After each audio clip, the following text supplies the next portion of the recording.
Say wallahi, I got Phil from Scotland saying Bismillah ar-Rahman ar-Rahim. Bismillah ar-Rahman ar-Rahim. Hello everyone and welcome to This Is Football. That's mad. Big up Phil. Welcome to This Is Football, Habibis. The winter is here. The jackets are out. It's cold. I don't do this cold weather. You know what I also don't do? International breaks. But because I view myself as a man of the people, I view myself as someone who, connects with you guys on a football fan level. I know you guys are bored. I know you guys are bored already.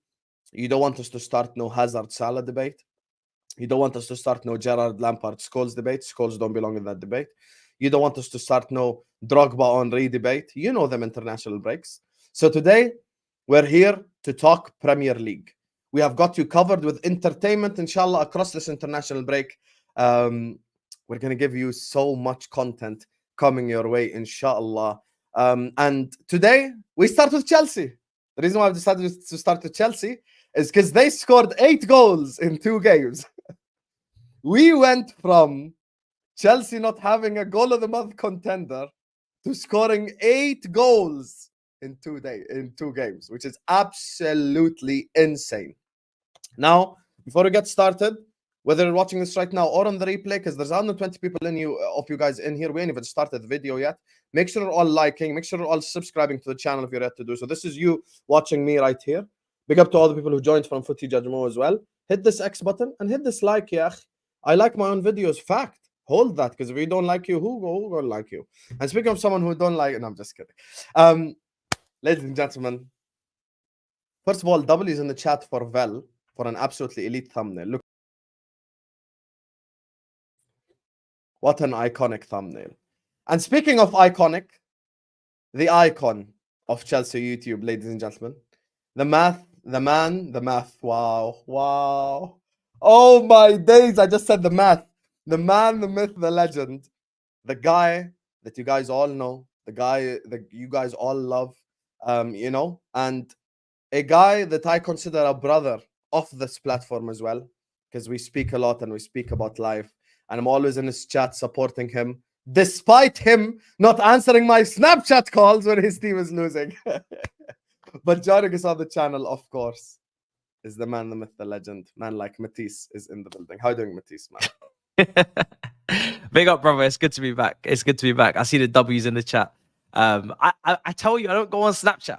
I apologize. I actually put no notifications on my phone because you probably get it as a content creator. You're just always on your phone, notifications constantly. My brain was getting fried, so I just turned off my whole do not disturb, and it's been like that for the longest. My dentist can't even get a hold of me. So yeah, but we're good.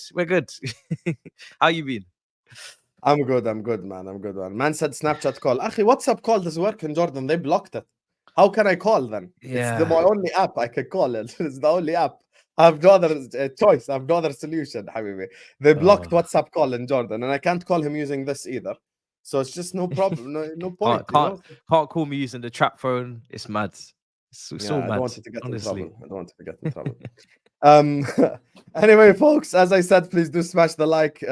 Keep getting involved in the chat. Keep letting us know your opinions. And before we get into the intricacies and the intricate details, as my man Matisse likes to do, we just have to get a general overview of Chelsea Football Club this season. Just a general outlook, So, Mr. Matisse, just talk to me generally about your season so far.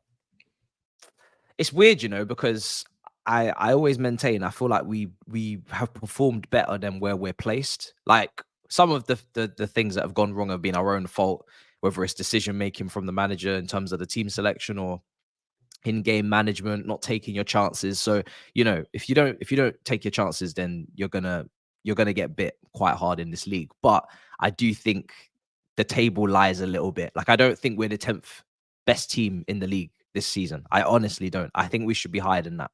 I was looking today, our goal difference is like 5. Man United is -3. We've got top 2 possession, XG 11 out of 12. We've obviously been better than the other team. It's just so many games and so many like metrics where you look at, you're like, they're not that bad.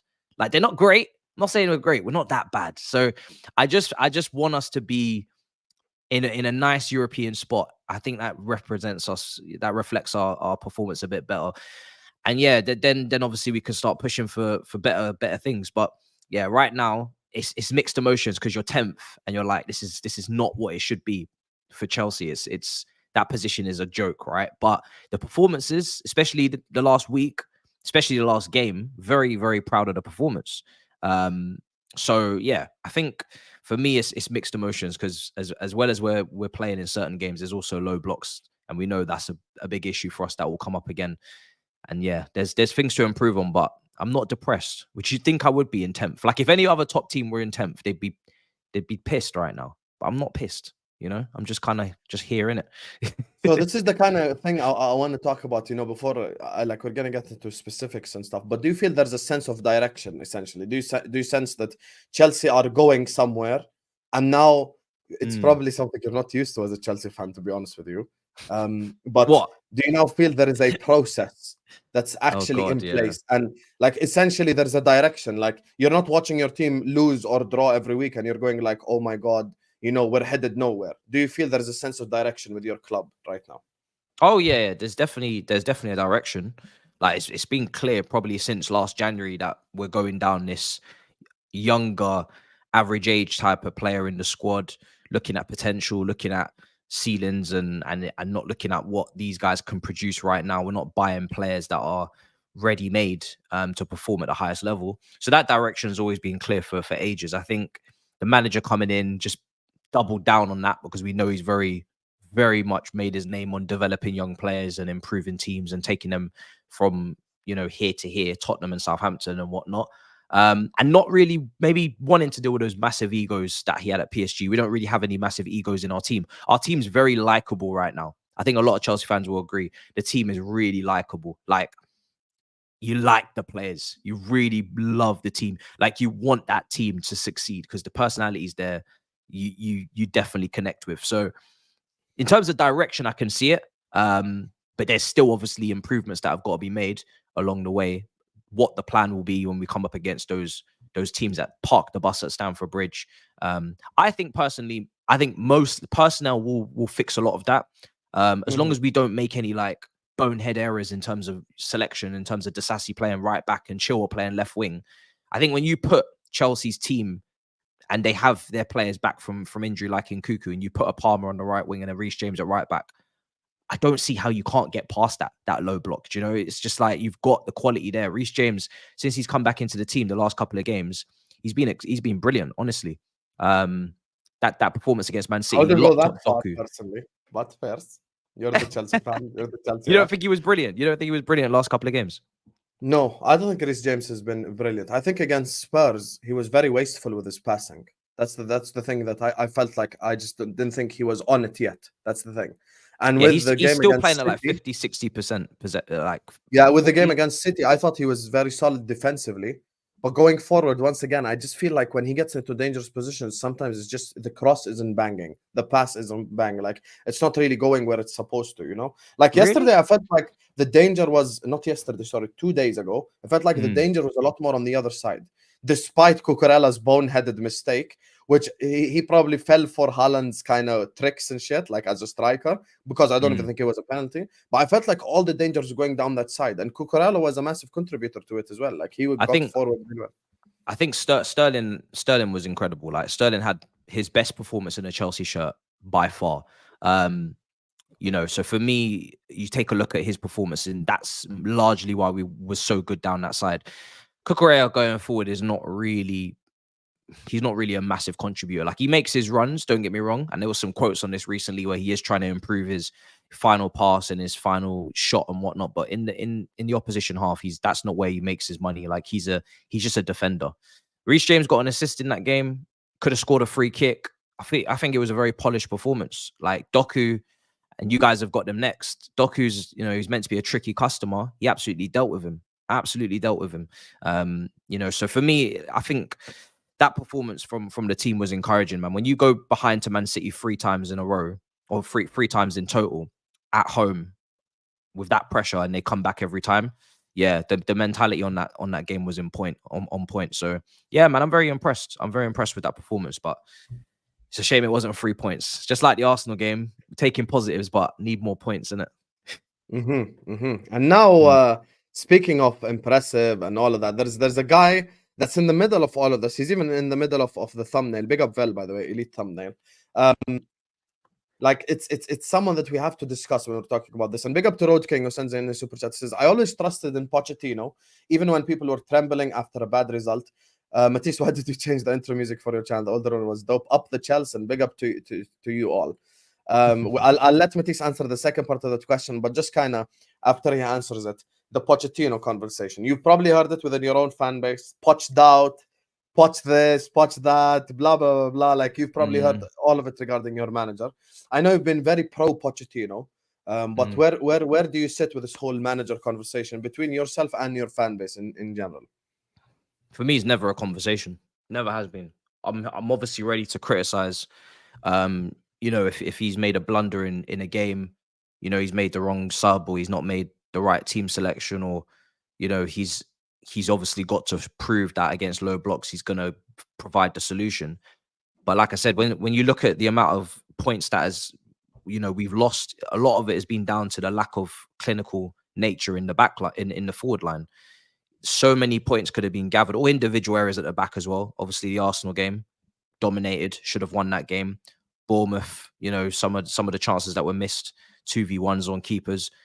You rack up all these tallies, and you're sitting in a good spot in the league. So he's made a few errors in terms of like personnel and whatnot, but that's to be expected. He's in his first season. Most managers are going to make decisions that you don't agree with. It's very rarely that they come in guns blazing and absolutely smash it out the park. And he's had a lot of injuries to contend with as well, a lot of inconsistencies with the team.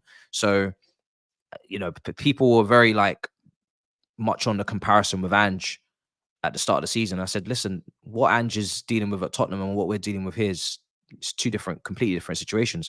Obviously, they're a little bit depleted with Kane going, but they've had no injuries. And, you know, as soon as they start getting some injuries and suspensions, you see some chinks in the armor, and it's not so easy. There's some sort of, you know, there was games where we had Matos and Washington, and people are looking at our bench and saying, oh, we don't even know any of these guys. Yeah, because we got 10 injuries. That's why. This is not a £1 billion bench. Yeah, because we got injuries. So, you know, I think I sympathize with the manager. Sometimes he's made mistakes as well, but at the same time, he has got the team performing to a level where I think they should be a lot higher than where they are. And I think sometimes the players do have to take responsibility as well. You know, there's a lot of chances that go missing that really you've got to be putting in the back of the net. Simple decision making that has to be applied in a lot of these games. Aston Villa at home is another classic example of it. So I think everyone's got to take responsibility, but you know, talk about manager this early on, it's ridiculous. And for me as well, when you take a look at the team that we've assembled, these young players are not going to thrive off instability. They're not going to thrive off managerial switch ups. It's a happy camp. There's no drama. Everybody's getting along. They're all buying into what the manager wants. They're all working hard. The results might not be, you know, the best right now, but that's not something to just throw away. You haven't got an incompetent manager in charge. We've seen what that looks like, what real incompetency looks like. A manager that really doesn't know what he's doing looks like. This is a Chelsea team that before this season, every big game they came up in, they couldn't compete. They could not compete in any of the big games. They were getting slapped up by every team. This season, we're unbeaten against the top teams. And we just need to, like I said, figure out how to perform against those low blocks. But that's something we've struggled with for years on that Stamford Bridge pitch. And that's something that, you know, when you take a look at the way we finish, that also is maybe a contributing factor. Probably since Diego Costa, we've struggled, you know, when we've really had a proper bagsman. So there's a lot that goes into it. And for me, I just think a little bit of time and patience is needed, man, to actually get the fruits of your labor. You can't be going sacking managers every 5 minutes and expecting to get results. We've actually got a manager who's got a track record and can definitely get us into Champions League spots. Whether he can win us leagues, different convo. I've never said he can win us league titles or Champions Leagues or whatever. He has to prove that. But he can definitely put us in a position where the final touch is the elite manager. And you've developed the players now. So now the next step is to dominate or to you know, compete consistently. That's a different conversation. But we're not there right now.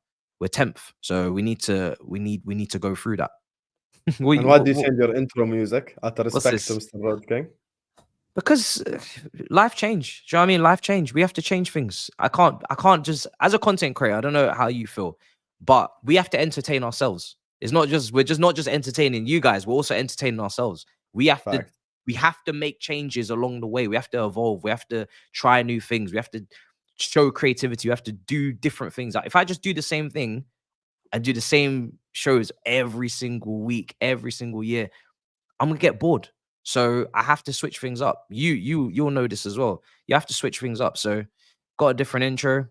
I like playing different intros. It has to be done. I know you like the old one, but like I said, I had to bring in a fresh one, man. That's why I had to introduce two brand shows this year, which is Al Ahwa and A-listers. Switching things up. We can't just keep doing the same stuff, you know. We can't just keep doing the same stuff. Big up to you, Road King. Big up to Kyriakos, who says, big up to my two. This is the same guy that met you in New York, I think. Big up to my two favorite content creators. Matisse is blessing us today. Yes, he is, with All You Can Eat. And this is football back to back.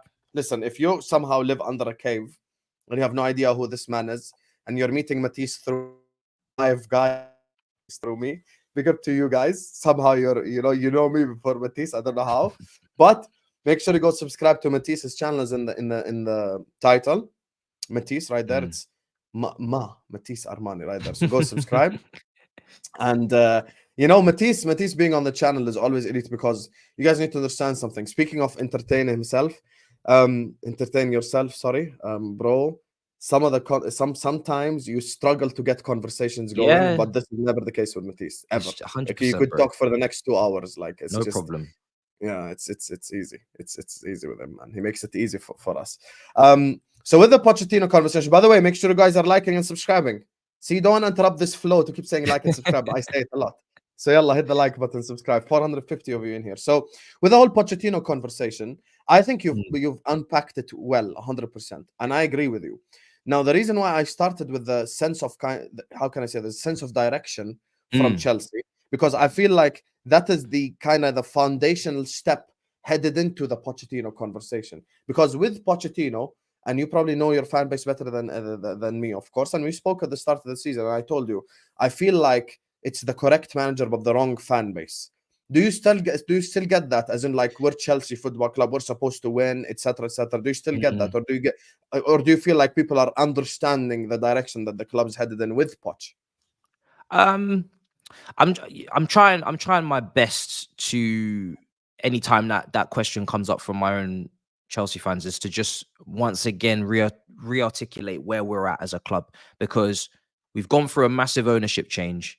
And even before said ownership change, we was not competing. When people talk about this is Chelsea is competing for the league. This is Chelsea is competing for Champions Leagues. It's not finishing top 4 and celebrating it. It's not taking in the prize money and celebrating it. It's not bringing through young players but not getting any trophies on the board and celebrating it. It's actually winning. If you talk about this is Chelsea, this is about winning. This is about winning the Premier League. And we have to eat humble pie and understand that the dynasty that we built, as great as it was, it had its flaws. And Manchester City, I guess, have come along and they've watched us and they've seen those little chinks in the armor. There's little things that could have been improved upon, and they've bettered it. And that's why they've been able to dominate for a sustained period, because they've found longevity and sustainability in what they're doing. We did it. We started it, but we didn't ever find sustainability. We never actually kept it continuous. We always had these up seasons and these down seasons and these ups. And that's fun. It's great. But going forward now, one, you're running out of managers at the top level. You look at the manager pool, like it's facts. Like, you're actually running out of managers. You can't just keep sacking managers. Like, they're not players. They don't just pop up every single year. There's not a new wonder kid on Football Manager every single year in terms of like managerial positions. There's a category of top managers. We have blown through that. There's a few left, maybe Nagelsmann, but he's not a guaranteed hit, in my opinion. You know, there's others. But the point is that you need to find some stability at some point. And to get back to where we want to be, we need to find consistency, and we need to develop our players that we've brought in. People don't like the route that we've gone down. We had to bring the wage bill down. We've done that. We had to overhaul the squad. We've done that whilst being in FFP, which is, you know, a lot of people are still questioning how we're doing that. They know that our contracts have been amortized.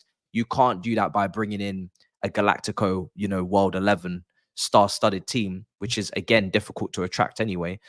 They've decided to go down this route. But for me, I understand. The thing is with supporting Chelsea is that obviously you're here for the highs, but we've experienced the lows already. If you look at the older fan base as well, the older people in the fan base, they've seen Chelsea when they weren't competing for the league. They've seen Chelsea go through the ups and downs. So it's not to say that I'm going to be so entitled that I can't get through a period like this. I can. As long as I can see the road back to redemption, I can get through this period. I can definitely get through this period. And I think even this season so far has been much more enjoyable than the last. The last season was no positivity. There was nothing to take from it. It was a manager that was disinterested. It felt like didn't have any emotion. Like Potter wasn't getting up through it with you. Bro, Potter wasn't getting up in Anthony Taylor's face at the end of the game. He wasn't showing any emotion. Like, there was just nothing there. This season, there is emotion. I'm seeing the players. They're fighting. They're scrapping against Kyle Walker on the pitch. Do you know what I mean? They're showing some sort of strength, some sort of battle, some sort of fight in them.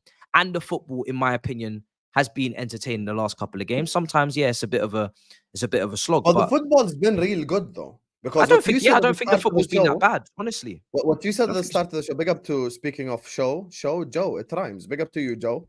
Because Joe thinks that he has to pay money to get my attention. No, you don't, Joe. I love you. Big up to you. Big up Leeds as well.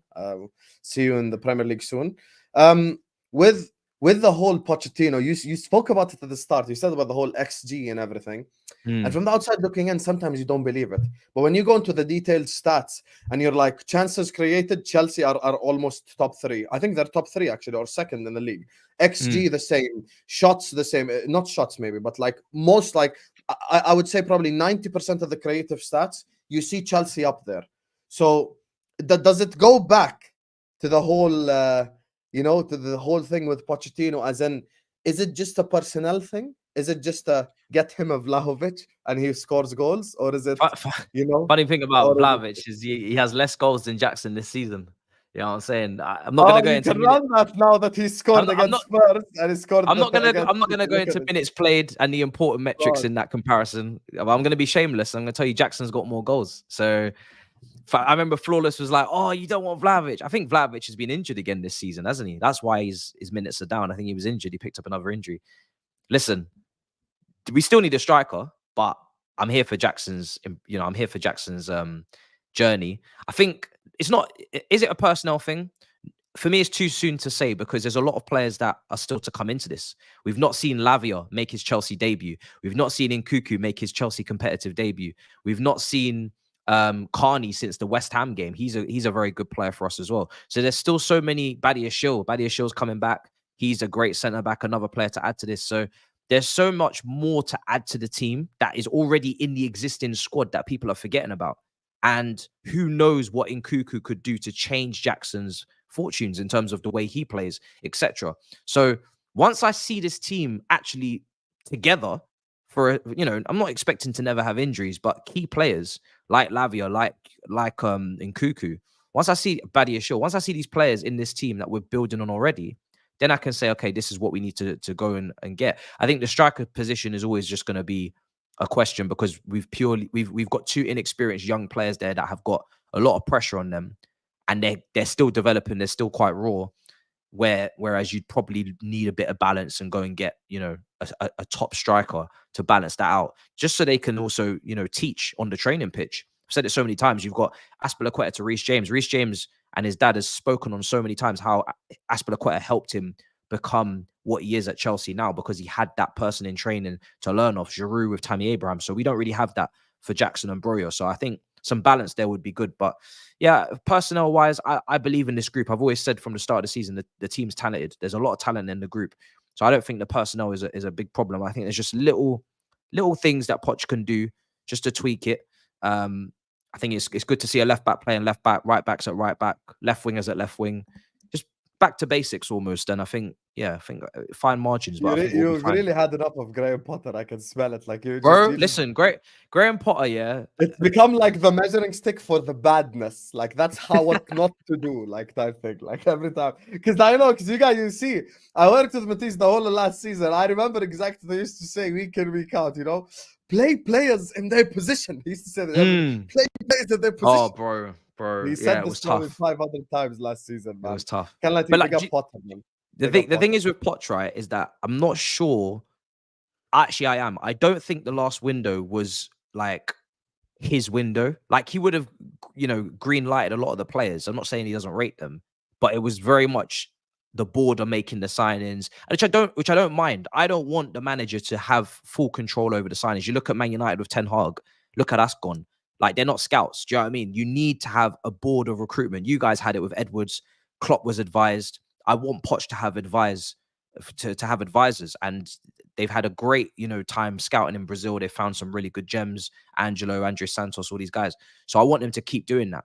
But when he asks for certain things in presses, like I need experience, just a little bit of it here and there, I think I can see like he probably would like an experienced striker. He'd probably like just a little bit of more experience, because developing players is his thing, but it doesn't mean now I need to develop 22 players. Like let me have Yes, a that's little the bit, problem. I agree. a little bit of balance. Do you know what I mean? So yeah.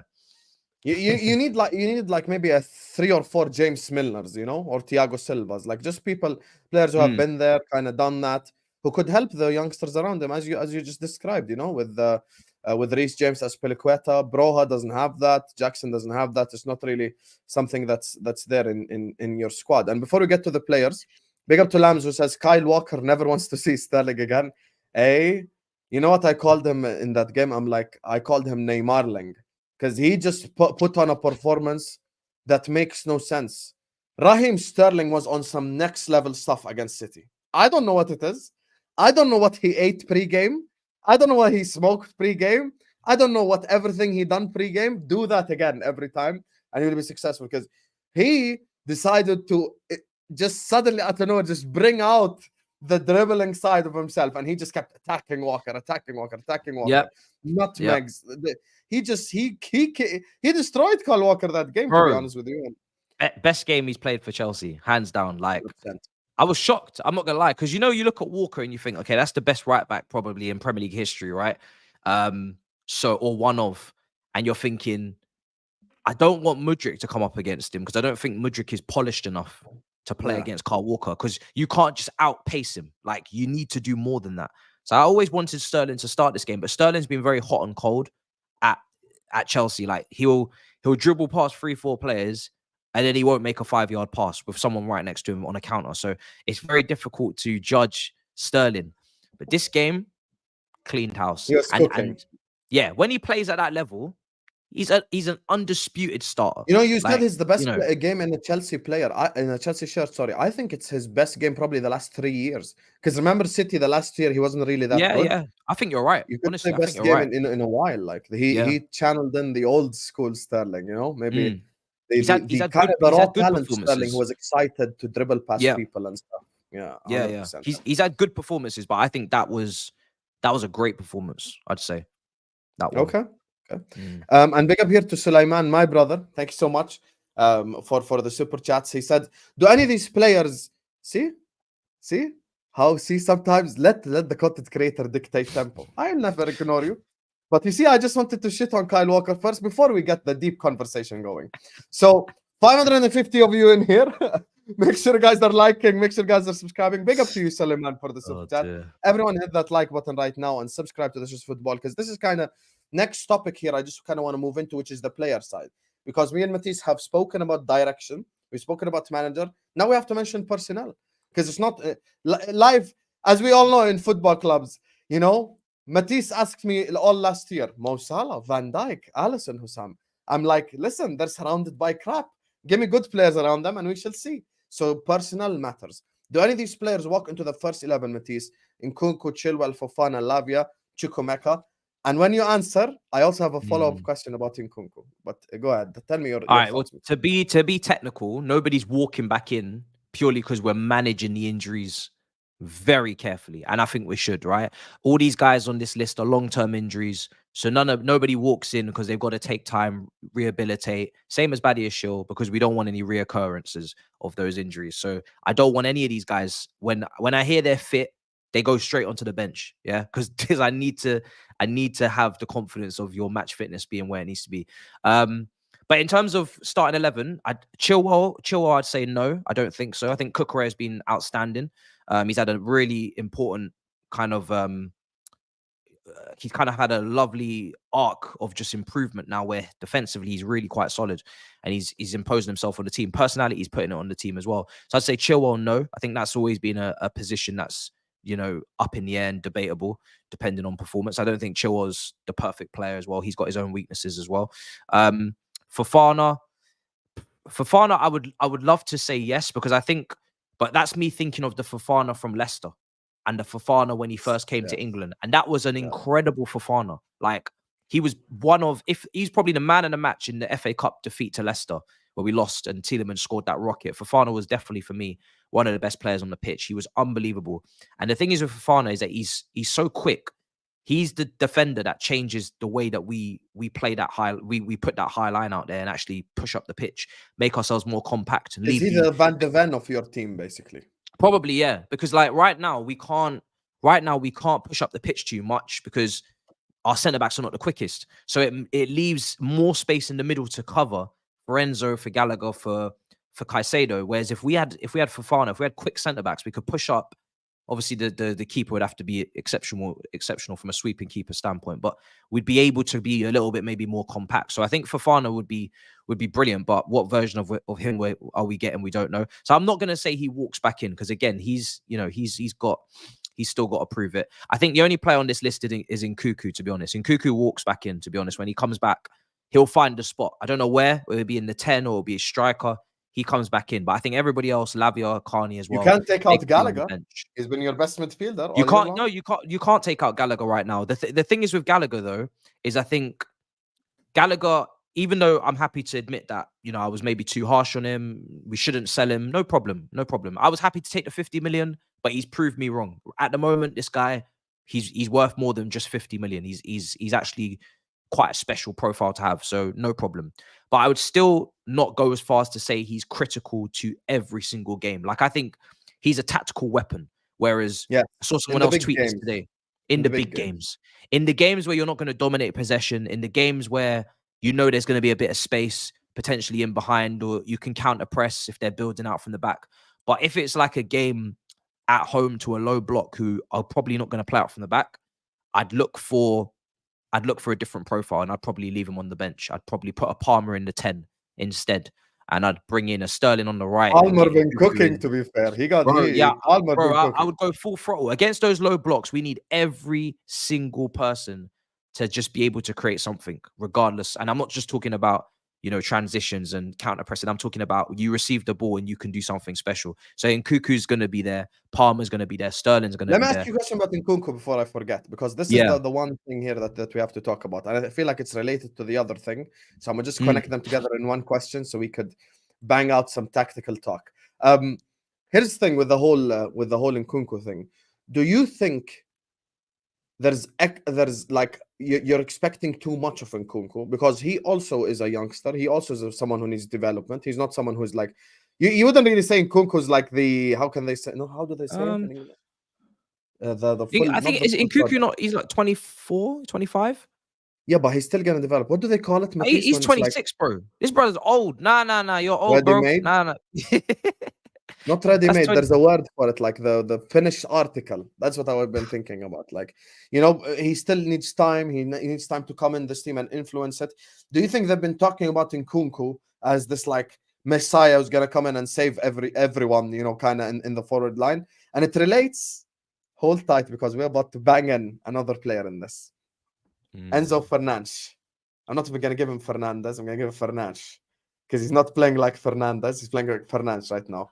Matisse, I can't believe I'm about to say this, but you know how upset I was when Enzo moved to your club. And you know me. Don't be reactionary. You met me from summer. Don't be reactionary. I'm going to give you time to take this back, because I know you're about to say something stupid. Hey, Matisse, you asked me so many questions when Liverpool was getting cooked. Let me ask the question, Habibi. Let me ask the question.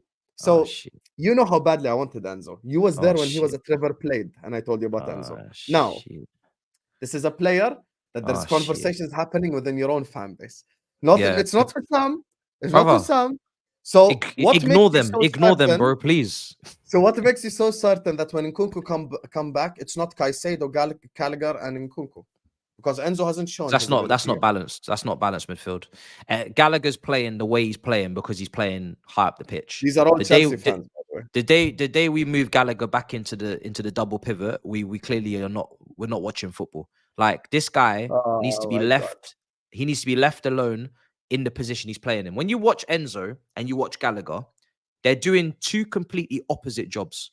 Enzo's job is to receive off the defenders, turn, Yes. be press resistant, and be progressive, play the ball forward in between the lines or switch play, right? And connect the dots. 1-2s, give and goes, join up the defense and the midfield and the attack, like actually string the passes together and get the play forward. So we have that space to play into.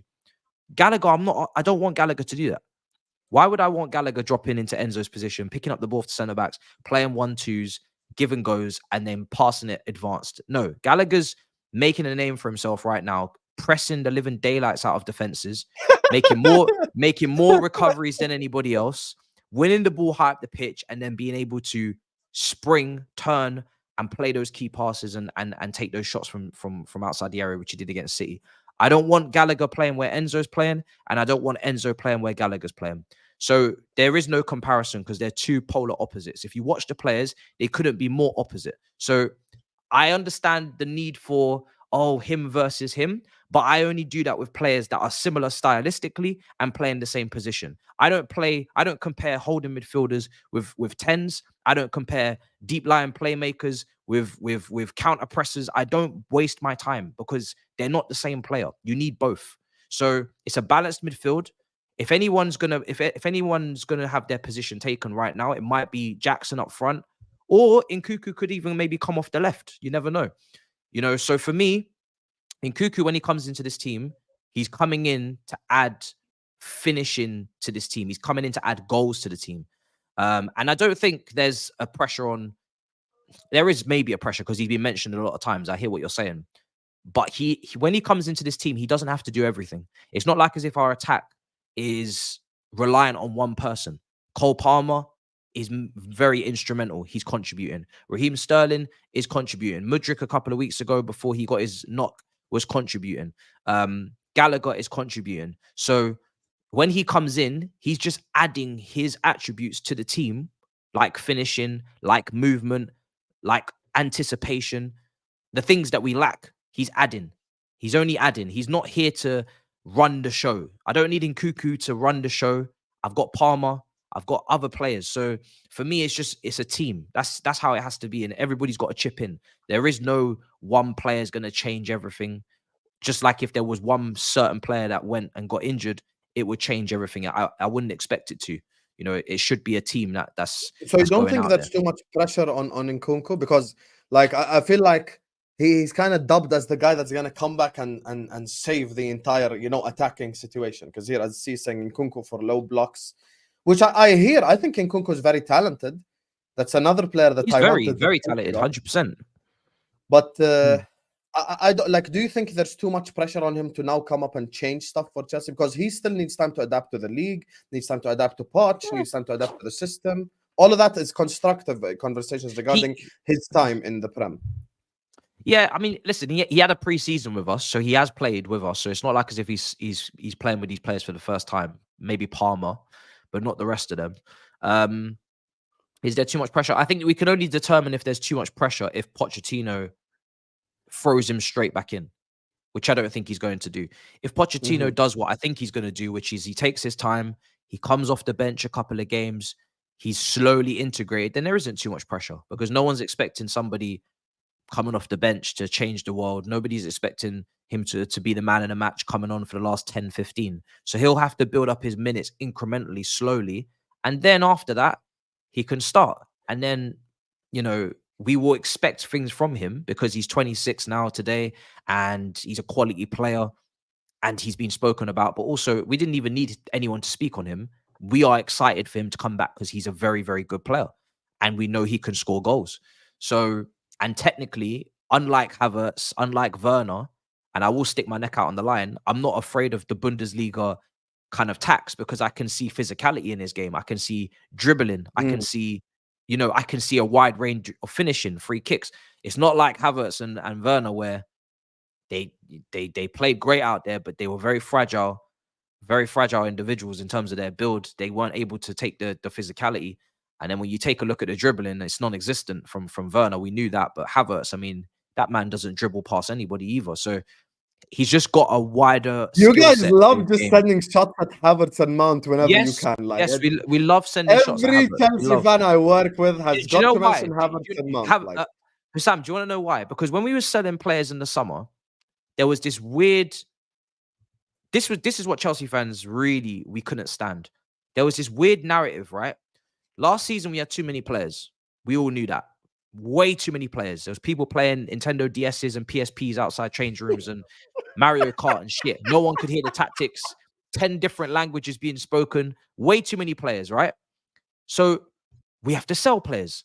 So we start selling players now. And everyone's like, Chelsea are falling apart. How can you sell this guy? How can you sell this guy? How can you sell this guy? These guys that have us in our worst league position since the early 90s, these guys that don't want to play for us, that have contracts expiring that can't be renewed, these guys that are on a lot of money, that are overpaid, and we're trying to bring a wage bill down, these guys that are not competing for the league in their entire careers at the club. But these guys we should be afraid to let go of. It was a breath of fresh air to see this amount of players leaving at once. I did not. Is this flinch. true? Was it 30 players? Yeah, and you'll remember, I did not flinch until Lewis Hall was signed. Lewis Hall was the only player that was sold that I was like, come on now, we could have kept him. That's a quality young player that fits in with what we're trying to do. Like, he wanted to go out on loan to Palace. We blocked the move. He played last season in big games and he showed his quality. That's someone I wanted to keep. Everybody else, I was like, cool, no problem. On my channel, everybody that was sold, we was just like, yep, on to the next. Yep, on to the next. Yep, on to the next. We didn't give a shit. But everybody else was like, how can you let Mason Mount go to your rival? How can you let Kai Havertz go to your rival? How can you let Kovacic go to your rival? How are these players doing? They're not doing shit. They're not doing shit. Didn't even start at Stamford Bridge. They're not doing shit, bro. Do you know what I'm saying? They're not doing anything. They're not making any they're not making any imprint on their teams. They're not going in there and being stars of the show. Best midfielder this season, but that doesn't say much because they're all crap as well. So that's the problem. Like, so, bruv, for me, Kante was one of the saddest ones, but that was more like appreciating a legend, Aspilicueta as well. But it was still their time to go. So there was all this like frenzy and fear mongering when really there was no need for it. The only thing was, are we going to bring in the right players? That was the question.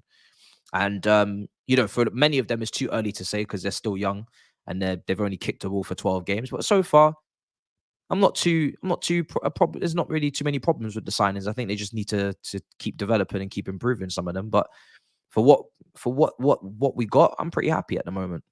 Is Hall? Is he from Newcastle? Big up Emmanuel. Says we are never. Yeah, I think he supports. Oh my God, Hall was the guy who scored against Man United away. Yes, he was. I just remembered.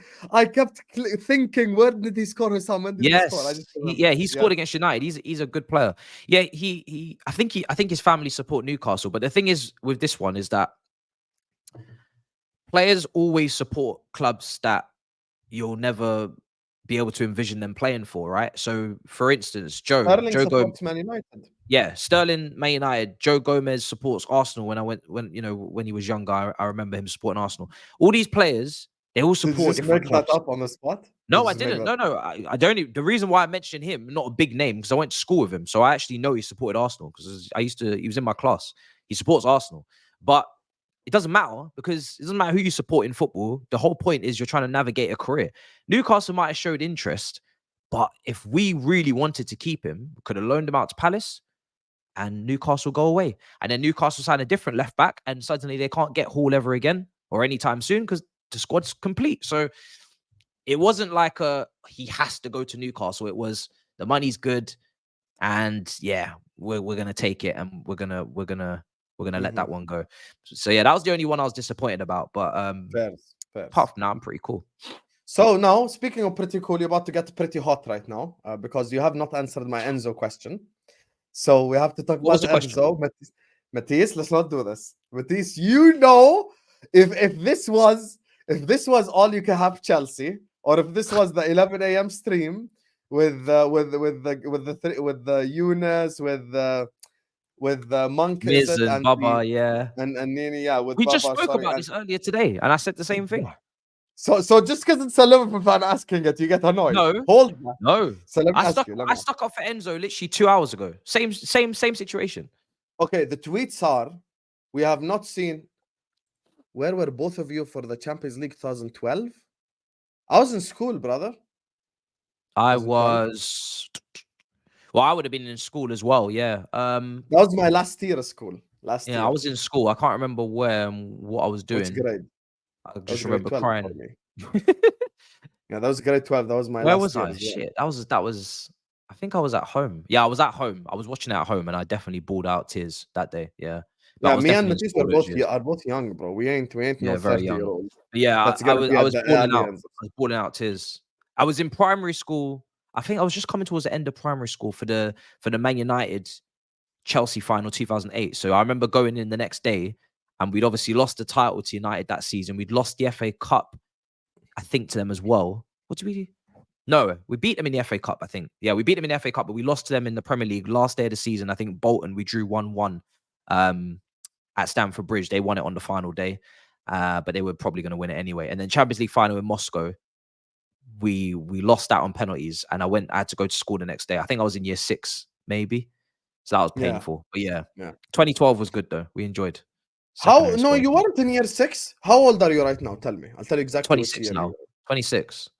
You weren't in no damn year 6. What's wrong with you? Do you know what year 6 is in England? Do you know what year 6 is in England? Year 6 is last year of primary school. Yeah, but you weren't in no primary school. The math, they're not mathing. I'm only 2 years older than you. 2008. Hold on. So it's 1997. No, he's asking 2012. Yeah, no, I would have been. Yeah, I would have been 11 years old. I would have been 11. So I'd have been I would have been in year 6, I think. You go to 2012 against Bayern. Yeah. I think I would have been my last year of primary, 11. Akhi, you born in 1997, right? Yeah.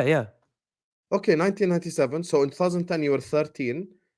No, 11, I'm talking about 2000. No, I'm not talking about this year. I'm talking about 2008. I'm talking about the Chelsea Man United final in Moscow. I'm not talking about 11, 12. Yeah, I'm not talking about 2008 that. I was grade 8, so you'd have been grade 6. Yeah. But this I would have been back end of secondary school, something like that. Fair. We just had an age conversation. Big up to you for that. Poch is rebuilding the mentality with those youth. And speaking of mentality and on all this, the Enzo thing, Matisse, you've seen the tweets, Chelsea accounts, not Husam. Not me being an asshole. You know Chelsea. What? People just love to They're talk. saying they haven't shown us. He hasn't shown us yet the potential. Be honest. No, he hasn't. I rate him so highly. I know what he's capable of. That performance against Liverpool is like, that's what we want to see every single game. But I'm not. Do you know why I'm not really heavily invested in the Enzo conversation? Is because I have zero doubts that this is a top player on our hands that's going to perform. I think sometimes we just have to just wait. Like, players are not robots. Do you know what I mean? Like, unless you have actual questions or doubts about the player that you're watching and whether or not he can reach the top, then fair enough. But I have no doubt. So all I'm doing is waiting for him to reach that level. And that's going to take maybe a bit of time. He's played a lot of games. People are saying he looks a bit sluggish because he's had to play, just non-stop since the World Cup. Maybe that's the case. He's obviously starting to develop his chemistry with Caicedo as well. That's a new partnership. But I'm not worried at all.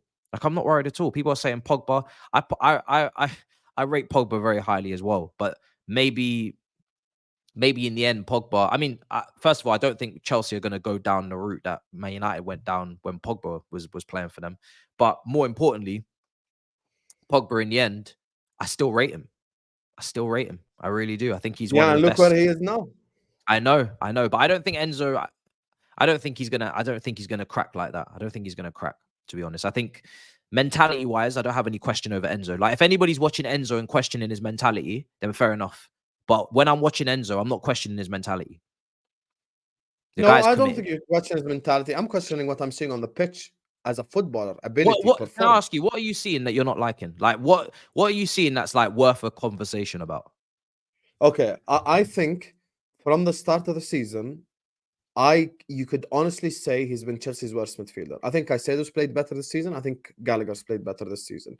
And a player of Enzo's ability should be compared to the best and the best of the league. Not But not his any metrics worse are than up there Gallagher. with the best of the best in the league in his position. When you say Chelsea's worst midfielder, it makes it sound like as if any of them have to be bad, which I don't think is the case. I think our midfield has been really good this season. I think for a team that have controlled possession second to City, I don't think our midfield has been bad. That's where I think people are lost. I think right now people are stuck on the whole, he must be the worst midfielder out of the three. Who said any of the midfielders had to be playing badly? When I'm looking at Chelsea this season, the biggest problem has been finishing chances. Chelsea are right up there for created chances. Chelsea are right up there for shots, as you said.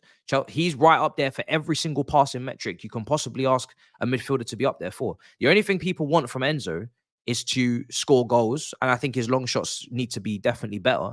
Some of them have been wayward, but he's not playing in the position that Bellingham's playing in. He's not going to be winning you matches with late headers and late strikes. He's not playing in the same position.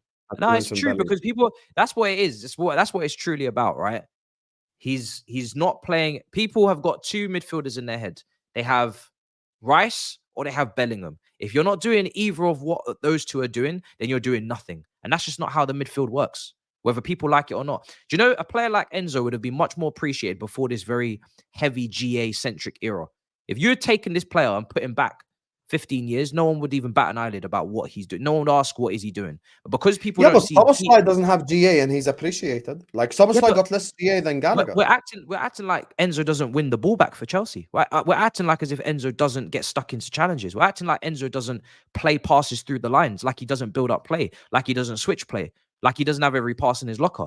The only thing Enzo hasn't got right now is goals. The assists I never look at because I keep saying, if you want assists, you need to go to the forwards who don't finish the chances created. The assists will always depend on who is actually on the end of said assist. But in terms of goals, I'll hear it. No problem. He's not scoring enough goals. Apart from that, yes, he could be better here or there, but we're nitpicking. And the only reason why we're nitpicking is either because A, we wanted him and we're jealous, or B, because we just want to be assholes. Right? You want something to talk about. What people want is they want Chelsea, both A and B. people want Chelsea fans to turn on their own players because there's people are like, you're 10th and you're not angry and you're not like saying that sack the manager, or you're not saying get rid of the owners, or you're not saying you hate the players. So there must be something that you're really angry about. So let's find something. No. And then and in the same breath, they'll say Chelsea fans are spoiled. Chelsea fans have no patience. Chelsea fans are arrogant. Chelsea fans have no foresight. They can't be patient. Which one is it? When Chelsea fans are calm, he's brought out every single receipt that someone has said about him or his when there's calm, when there's calm at the club, people want drama because we are associated with drama. Us in Manchester United, there's drama everywhere. And then now the next thing will be like the standards have fallen. No, we want to win leagues, but we understand now that to get back there, it's going to take some time. And it's not just going to be a win. It's going to be wins and then some L's and some draws. But as long as we think that we're going in this way, we're going to wait it out.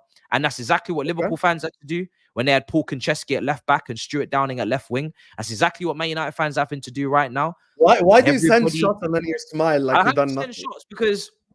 No, the only team right now that is actually dominating. We didn't buy Kopish for £100 million. How dare you? The only team right now that is living up to Chelsea standards in this country is Manchester City. So when people talk about standards, you want what? Top 4. I don't care about that in terms of standard. That's not what I'm aiming for.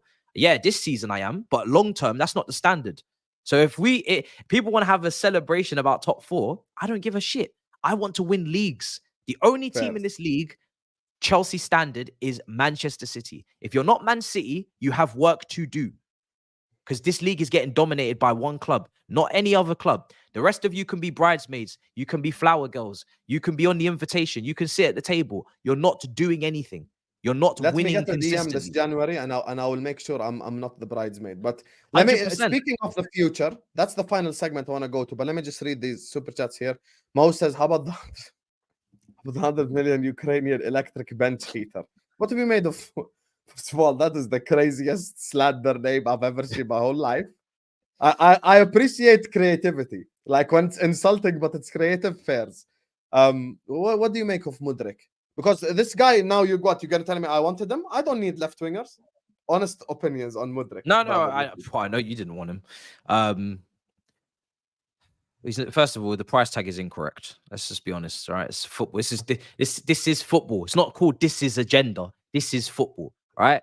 So let's get that out of the way. That's not the price point. In fact, like that just doesn't exist. 62 initial, 88 in total. When he's achieved everything he needs to achieve, if he achieves everything he needs to achieve. Not everybody can start. Liverpool fans will know this with Nunez. He costs a lot as well. He doesn't start every game. I'm doing this on a Liverpool channel because then you'll relate to what I'm saying even better. I don't care if Mudryk is on the bench. I care about us winning. We have competition for places. A couple of weeks ago, Mudryk was playing well. Now he's on the bench. It happens. Not everybody can start. When Nkunku comes back, somebody else is going to have to go on the bench if he's playing well. It's going to have to happen. When you look at Man City's team, they can bring in, Bernardo Silva. They got De Bruyne. They got Foden. They got Grealish. Now they got Doku. They used to have Gundogan. So many options. That's what you need to compete at the top level. So this is a player that, yes, was he overpriced when we signed him? 100%. Am I going to sit here and tell you that this guy, we should have signed him for the price we did? Absolutely not. However, he's a young player. He's also early on in terms of his professional seasons, racking them up as well. He's 22, but he plays like an 18-year-old at times. He's still got a lot of learning to do. But again, you're in the perfect place because everybody's learning. So if the whole class is full of students that need to learn, then it's not a problem. You know what I mean? You're not going to get put into set 2, set 3, set 4. Everybody's learning in this class. So everybody learn together.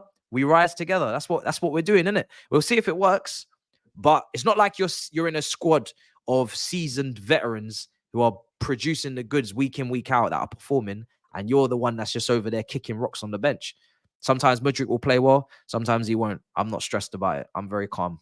His first season Big on up the Poch. politician Matisse. Vote Matisse for president.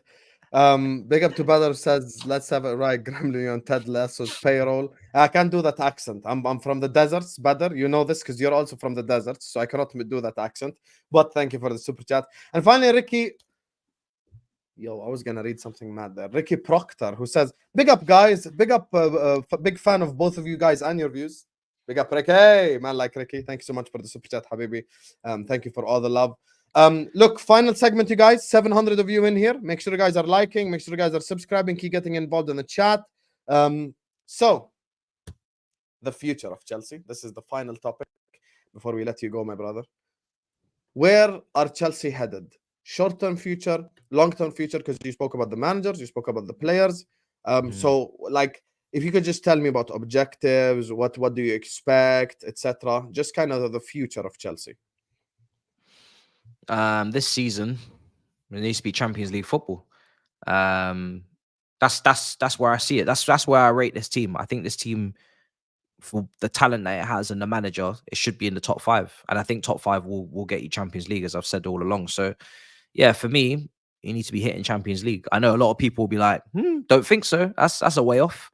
I've been in Champions League races before. Not proud to say it, but I've been in them. These clubs that go for Champions League, they're not consistent. They're not consistent. People think that they're going to run away with it. They never do. If you put together, which I fully expect my team to, you put together a 5-6 wins, which we will have to do at some point if we want to be there, then you will be right up there. Right up there. The table, you will fly up the table. You know, we saw Newcastle this week drop points. Brighton drop points again. Aston Villa will drop points. They're playing well at the moment. They will drop points. Man United, arse, right? I don't know why or how they've won 5 out of the last 6, but they're cheeks. Who else is there? Tottenham, injury crisis. They're going to drop. So that's the group that you're with. Now, player for player. Have you seen my rivalry with Spurs this season? I know. I've seen. It's been quite something. I don't know where it came from, but hey. You know, I've got the whole fan base rattled. You know this, right? The whole Spurs fan base. Yeah. They all hate me now. They all hate me. And then go on. Sorry. And then when it comes down, and then when it comes down to us, we just need to be there or thereabouts towards the end. And then I think we can get it. The game is angry that I backed my team. I said 21 out of 21. I mean, listen, I backed my team. I saw what was it, 7 winnable fixtures, and I said, fuck it, I'm going to win all of them. I have no problem with that. It was never really going to happen, but you got to back your team. Oh, I remember what he's talking about now. He's talking about. But you know what? It wasn't disrespectful because none of those. Don't call Matisse a clown, you bastard. I don't. It's not even a thing where I'm even I don't even regret it. Like, I know the league's difficult, but like, people can't have their cake and eat it, because I rate my team, and everybody admits that I spent a lot on my team. So we should be winning those games, right? Should we have lost to Nottingham Forest? No, we shouldn't be losing to Nottingham Forest. Should we be losing against Villa at home? No, we shouldn't. So it's like, do you want the standards or do you not? You know what I mean? I don't take that back, No, because we should have won. 100%. Should have won those You games. can't ask Matisse to have expectations of his team because they spent 1 billion, and then be upset when he has expectations of his team because he spent 1 billion. So yeah, 100%. you have to keep the same energy, 100%. So you're saying top 4 with the whole top 4 conversation. I think, in my opinion, on this honest conversation, I think there's only 3 guaranteed. By the way, I know you do your research. This whole finishing 5th stuff. If you finish 5th, you get UCL as well, right? So it's dependent on the Man United. They're gonna fuck this up, right? Because they're gonna finish bottom of their group if they don't fix up. But basically, if the teams in Champions League, which is something neither of us can inflict, unfortunately, the 2 best performing English teams in the Champions League in the last 5 years, just want to say, us 2, yeah, we're needed right now, because if we were in the Champions League, this wouldn't even be a conversation, right? But unfortunately, we've got some imposters in the Champions League right now who can't even play. Yeah, bro, some bums, bro. Do you know what I mean? Because even in our worst season last year, we made the quarterfinals. I'm hearing fan bases right now, they'd be happy for quarterfinals. They'll take that, no problem. Last season, we was in the quarterfinals with Frank Lampard, right? So what we need is you beat Dortmund as well, right? You beat Dortmund, yeah, bro, 100%. Yeah. What we need right now is these bums in the Champions League who are performing like clowns, multiple of them. We need them to finish in decent rounds so we can get our points, so we can have our 5 spots. I think we deserve it. You know what I mean? It's a competitive league. We deserve our 5 spots. But yeah, Newcastle need to fix up. Man United need to fix up. And shit, does this mean I've got to support Newcastle last 2 rounds? Because you know I'm never supporting United. I actually need these 2 teams to get through their groups. I'm not even on a trolling thing. You can get slapped up later on, but you need to get through your groups, because we got 5 spots. Thanks, and Ten Hag, yeah, you clown. You just need to get through your groups. How you bottom of the group with Galatasaray and Copenhagen? What a fraud. I told man about Ten Hag, bro. I told you guys about this Ten Hag stuff, bro. From last year, I've been talking about. Do you know what? No, I was wrong about Ten Hag. I actually thought he was cooking something, you know. I was like, okay, he started off pragmatic. He's playing to his strengths. He doesn't have the ball playing players right now. He doesn't have like the technicians. He wanted De Jong. So like, he doesn't have the technicians. So he's just getting results and he's getting a trophy in the bag. I thought, yeah, this guy, he's versatile. He's pragmatic, and then he's going to show us what he did at Ajax. And that means he's got the full blend. Because if he did the Ajax thing and the pragmatic thing, he's not missing anything. But then the talent ID thing went left. And then, yeah, just that was the one thing he didn't have. And then, yeah, just gone left from there. I can't believe what he's doing, man. I can hold that. I told you guys about that. I can't believe it. This man's so big. Footballing world together is the hatred of Manchester United, because every time they lose, it's a party and everyone's happy, man. I'm gonna be honest with you, man. Oh my god, man! You have to love it. You have to love it. You have to love this world where Man United are finished. So are you winning a trophy this season, domestic cup? We must. Why not? Like, I always say, Carabao and FA Cup is there for everyone. It's there for everyone. If Wigan and Portsmouth can pick them up and Birmingham, why not us? Do you know what I mean?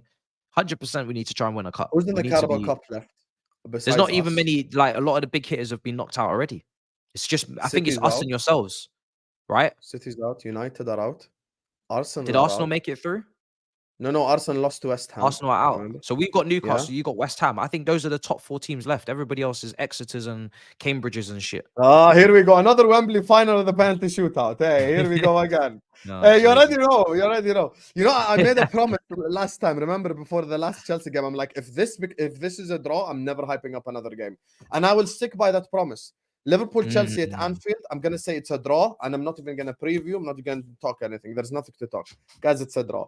The one thing I will say, though, is at least we got some goals this time. It was 1-1 instead of 0-0. So, yeah. Yeah, it's true. It's true. That was actually a good game, to be fair. That was actually a good game. You see Salah's pass? Told you about his playmaking, improving. Yeah. I saw it. But, yeah, listen, the last 4, it's going to be interesting, man. Those 4. I don't know about the rest of the teams. Yeah, I think the top 4 is open. I do agree with you. I think 4th place is definitely something that could happen. I only think the top 3 are the stable ones.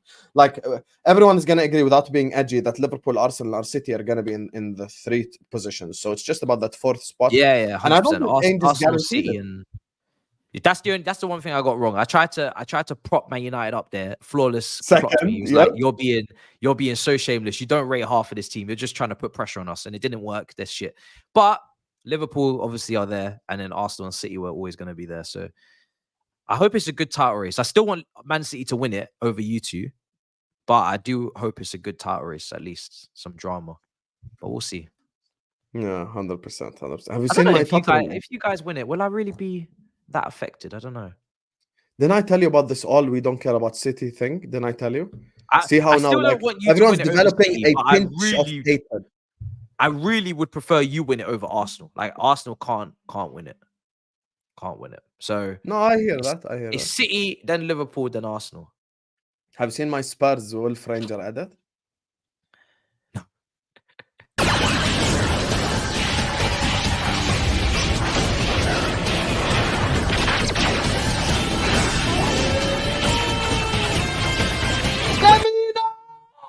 The spirit of the wolf! Goal! I don't understand what you're doing with that one. You're moving mad.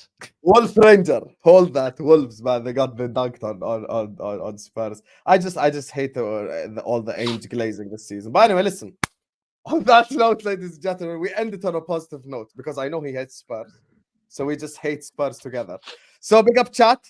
Big up to Road King, big up Kyriakos, big up Suleiman, big up to Lambs, C, Emmanuel, Felipe, Edition, Mo, Ricky, Badr, The Game for the super chats. Big up to you guys. Make sure all liking the video. Make sure all subscribing to This Is Football if you're ready to do so. I'm going to be back, inshallah, at 9 p.m.